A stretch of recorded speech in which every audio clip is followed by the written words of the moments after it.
Well, hello everyone, and welcome back to our Eurocode 7 class.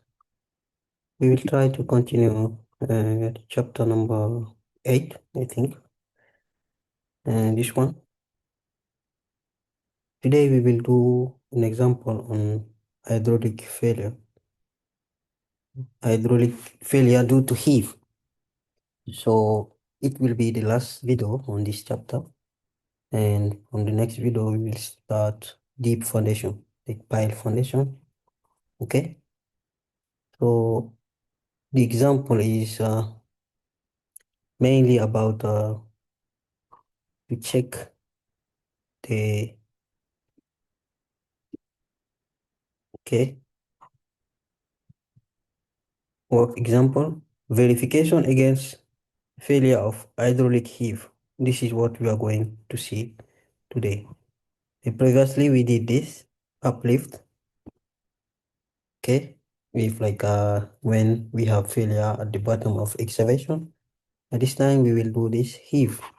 Heave is mainly happen outside of excavation. For example, if you are dealing with a cofferdam. Here is a very simple example how we can put it in this way. I think it will be easy for everyone to understand. So it happened that sometime we need to build over them, maybe sometime just temporary, to be able to have dry, maybe no water, a place without no water and work. Okay, so we will do something like this. Put sheet piles around, okay, close the area, and after that you will do the watering, okay, remove all the water, yeah, like pumping the water out, okay. So it will then become something like this, and you can see you can easily get this area without water, and you can do some piling inside or some work inside, okay. So this cover down and the sheet pile around, of course, they will support the pressure, water pressure, but also, as you know, water is very powerful. Water will try always to get inside, for example, okay, sometime. So from the bottom here, the bottom of the excavation. This is not excavation, but bottom of this cofferdam soil, okay. As you can see, this is not excavation, okay. We just want to keep the water out. So, but in this case, at the bottom of this hole, the water will try to come out. It will be like a heave. So now how will you estimate the embedment of the sheet pile to guarantee that you will walk safely here inside here? Okay, you need to estimate the embedment of sheet pile because you can see this part of the sheet piles, but at the inside you have also a good portion of the sheet pile in the ground, in the soil.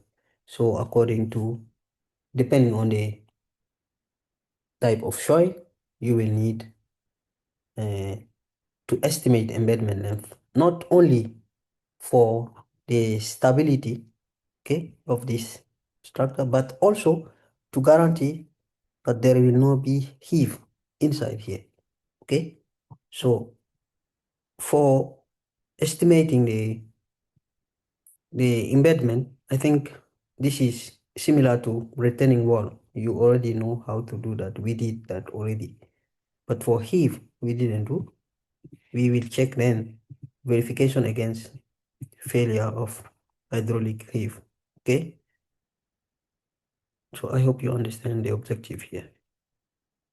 Okay, let's keep this here. You can see this here. This is like an experiment that is explaining how it works. So this This figure is showing the steps.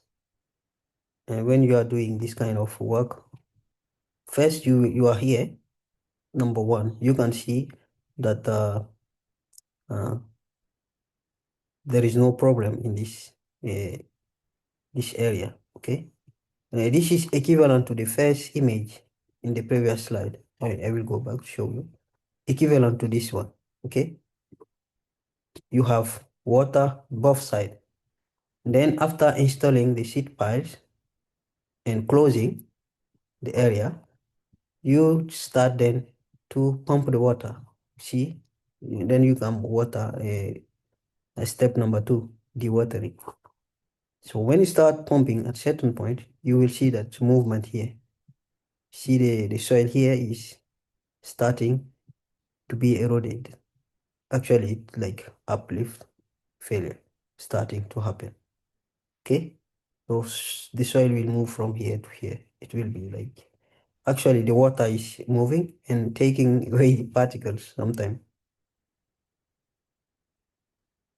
If you continue pumping the water, you will have more damage, something like that, up to here. Yeah, this is because in this situation, you have the weight of this, the weight of the water here and everything, and the soil also, that keep the balance acceptable, the balance of forces, the forces here and here, the water pressure. Okay, but once you reduce the water here, the weight will be small, weight that maintaining this soil. Okay, and once you remove all the water, you might have this. And this case is because you can see the embedment is not enough. Okay, so what embedment length we need to guarantee that this kind of thing will not happen? Okay, here is illustration. This again, if you consider this a small column of soil here, this is the zone, the area where it will happen. You can see the heave. Okay, so it almost like boiling. So this area, if you consider this soil column, the stability of this soil column is what is our concern here, is our concern here. So if you see the waterhead, the difference between here and here, we have here delta H. Now the difference between here and here, you can see here when we use this piezometer, we can see the difference, delta H average. Okay. So using this kind of information, we can estimate, evaluate safety against hydraulic heave. Okay. Remember that this is not to estimate the embedment length. It means you did calculate the embedment length before, okay? And after checking that this embedment length is enough to guarantee the stability, then you go to check safety against hydraulic heave. So both have to be checked before you say you did a good design. Otherwise, your design is not safe. Okay. So in Eurocode, a verification against hydraulic heave, we have some equation that allow us to verify. Okay, but it requires like when you consider the limit state of this heave due to heave by seepage, which is hydraulic, you should verify that the soil column, you remember the soil column as say here, this, for example, if it say we take this portion of soil, this small part of soil, okay, this soil column, okay, you should make sure that the soil column is relevant, every relevant soil column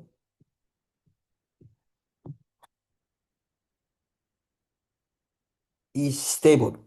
For that, you need to estimate the design value of the stabilizing total pour water pressure, okay? The water that the stabilizing forces at the bottom of the column, or the design value of the seepage force also in the column is less than or equal to the stabilizing forces verified for vertical stress. Total vertical stress. Actually, it's saying total vertical stress, but the weight of the water also is included. As you can see in the previous image, when you start pumping the water, then the problems start happening. It means the weight of the water also was playing an important role to keep the heave from happening. Okay,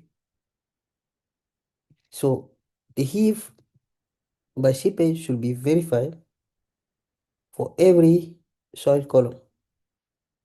Okay, and we should make sure that the design value of the stabilizing forces, okay, because the force that is this, making the heave to happen is at the bottom of that soil column. Okay, we will consider it like pour water pressure, U, the stabilizing design value. So first you calculate the characteristic value, and then you go for using the partial factor, you go for the design value. So this destabilizing pour water pressure at the bottom of the column, or again, seepage force in the column, okay, it should be less or equal to the stabilizing total vertical stress, okay, at the bottom of the column, or the submerged unit weight, the submerged weight, total weight of the column. Okay, we can just do this kind of inequation to help us understand more. Automatically, what does it mean? It means if you have, this is the, uh, let's say water pressure under the soil column, and this is the total weight, okay? It's not really only the total vertical stress, but it should include also the weight of water, if there is any water remaining. So you have this also, this equation. Seepage now, the seepage force in the soil column will be less than the submerged weight of the soil column. Okay, another illustration again. So when you have this, okay, as you can see, this is the inside your the working place. This is inside and this is outside. So you have water around out the balconies, and this is the inside part. Okay, so if you do that, water will try to go from here to here. Okay, if this is long enough, inside deep enough, then water will have long way to go, and it will be more difficult to make the heave to happen. Okay, donc ici,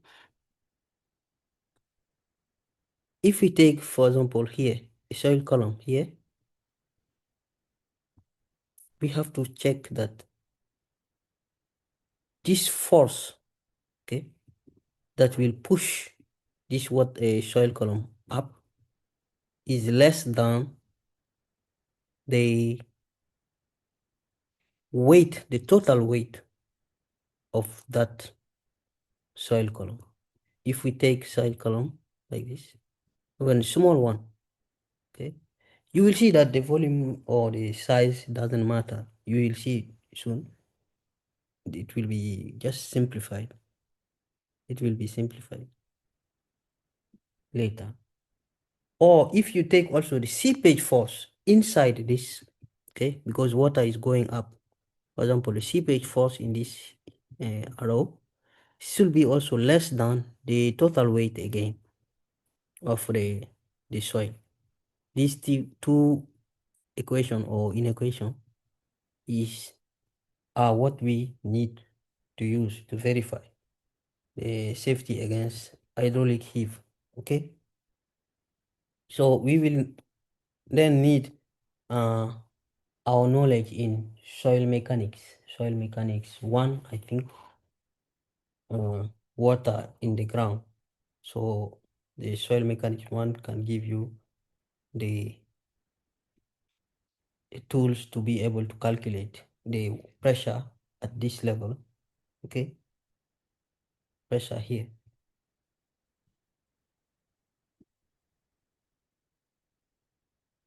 So if you take a thin column of the hydraulic head will be HR above the ground. Okay, we will have something like that. Okay, above here at this level, the hydraulic